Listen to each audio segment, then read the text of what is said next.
Bueno, hermanos, una vez más estamos aquí para compartir con ustedes la palabra de nuestro Dios. En esta tarde queremos hablar de la unidad de Cristo y de la iglesia. ¿Cuántas cosas giran alrededor de la iglesia? Contrastes naturales, desastres naturales, sociales y religiosos. La iglesia es para nuestro beneficio, no solamente para el bienestar de los líderes o de organizaciones. Es el lugar donde somos edificados para el servicio, ministerio de la obra de Dios. En Efesios capítulo 4, versículo 11 al 16, dice la palabra de nuestro Dios: y Él mismo constituyó a unos apóstoles, a otros evangelistas, a otros pastores y maestros, a fin de perfeccionar a los santos para la obra del ministerio, para la edificación del cuerpo de Cristo, hasta que todos lleguemos a la unidad de la fe y del conocimiento del Hijo de Dios, a un varón perfecto, a la medida de la estatura de la plenitud de Cristo, para que ya no seamos niños fluctuantes llevados por doquiera de todo viento de doctrina, por estratagema de hombres que para engañar emplean con astucia las artimañas del error, sino que siguiendo la verdad en amor crezcamos en todo aquel que es la cabeza, esto es, Cristo, de quien todo el cuerpo, bien coordinado y unido entre sí por todas las coyunturas que se ayudan mutuamente, según la actividad propia de cada miembro, recibe su crecimiento para irse edificando en amor. Dios ve cada iglesia como una unidad local, autónoma, de la misma manera en que vemos una familia, como una unidad en sí misma. La iglesia local y la familia es una unidad organizada por Dios. En primera a los Corintios, capítulo 11, el versículo 3 dice: pero quiero que sepáis que Cristo es cabeza de todo varón, y el varón es cabeza de la mujer, y Dios la cabeza de Cristo. Cristo es la cabeza, Él es el medio, Él anda en medio de la iglesia. En Apocalipsis capítulo 2, versículo 1, dice que Cristo se pasea en medio de su iglesia. Él es capaz de comunicar su mensaje y dar su dirección por medio de su Santo Espíritu y las Sagradas Escrituras.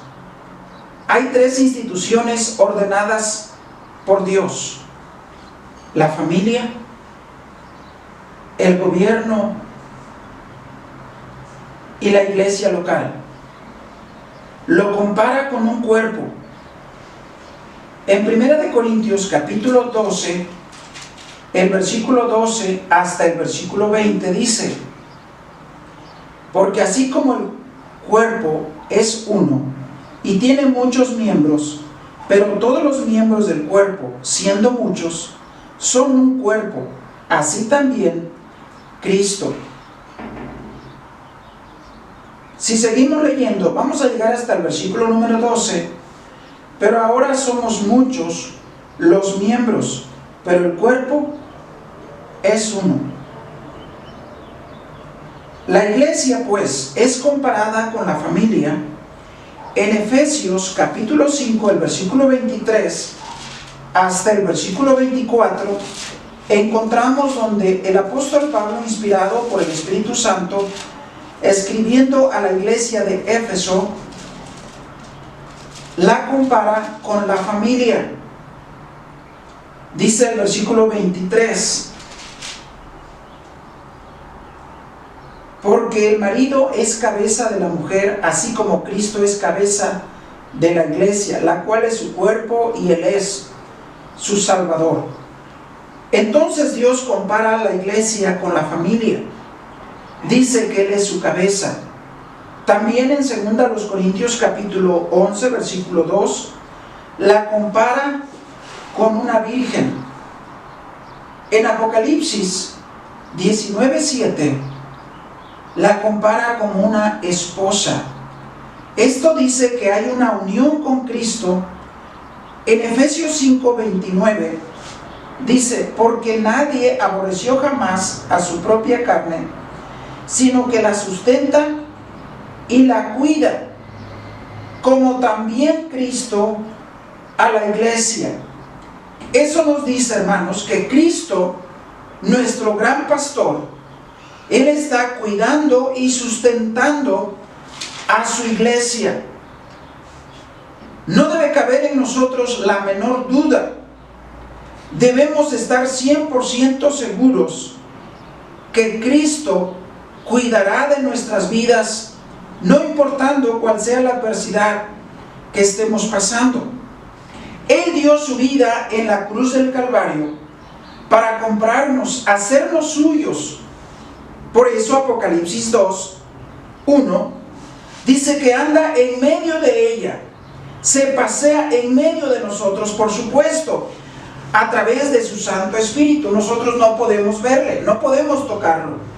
El tiempo que pudieron hacerlo en el pasado otros hermanos disfrutaron esa grandeza, pero nosotros ahora tenemos la promesa de su Santo Espíritu, de que Él está no solamente alrededor de nosotros, pero en nosotros y con nosotros. De otra forma, en el Antiguo Testamento, en el libro de Isaías, capítulo 41, versículo 10, el profeta Isaías le dice al pueblo de Israel: no temas, yo estoy contigo, no desmayes. De la misma manera, en el Nuevo Testamento, Cristo nos previene para estos tiempos. Por ejemplo, a sus apóstoles les dice que no temieran. En Juan capítulo 16, el versículo 33 dice: en el mundo tendréis aflicción, pero confiad, yo he vencido al mundo. Él estaba viendo las aflicciones futuras de sus siervos y de su pueblo. Y nosotros en el libro de los Hechos encontramos cómo su pueblo y sus siervos fueron perseguidos, esparcidos, algunos de ellos matados, algunos de ellos sus familias se perdieron. Nosotros encontramos este consuelo de nuestro Señor Jesucristo diciendo: en el mundo tendrías aflicciones, pero confiad, yo he vencido al mundo. Así es que, mis hermanos, las aflicciones de este tiempo solamente son para unirnos más con nuestro amado Salvador, para buscar su rostro en oración, para buscarlo a través de su palabra. En el libro de Santiago, hermanos, capítulo 5, el versículo 7 al versículo 11, nos está advirtiendo nuestro hermano Santiago a través de su Santo Espíritu, precisamente previniendo estos tiempos. Dije en el libro de Santiago, capítulo 5, versículo 11, dice: he aquí, tenemos por bienaventurados a los que sufren. Habéis oído de la paciencia de Job, y habéis visto el fin del Señor, que el Señor es muy misericordioso y compasivo. Hermanos, lo único que nos puede fortalecer en este tiempo difícil no son las terapias psicológicas, no son las pláticas en diferentes medios en esta sociedad. Será lo único sólido y verdadero la palabra de Dios. Retomando en Santiago 5:7, por tanto, hermanos, tened paciencia hasta la venida del Señor. Mirad cómo el labrador espera el precioso fruto de la tierra, guardando con paciencia hasta que reciba la lluvia temprana y tardía. Tened también vosotros paciencia, afirmad vuestros corazones, porque el día del Señor está cerca. El mensaje entonces, hermanos, para este día, para estos días difíciles, debemos de tener paciencia, orar y esperar hasta la venida de nuestro Señor y Salvador Jesucristo. No hay otra forma. La única es mantenernos unidos en oración y en su palabra. Unidos como hermanos, orando los unos por los otros. La distancia o los muros o las circunstancias no son capaces de separarnos, sino al contrario, unirnos como un solo cuerpo para la edificación de nuestras vidas, del cuerpo de nuestro Señor Jesucristo, que es su iglesia, y de todo aquel que lo necesite para gloria de nuestro Dios.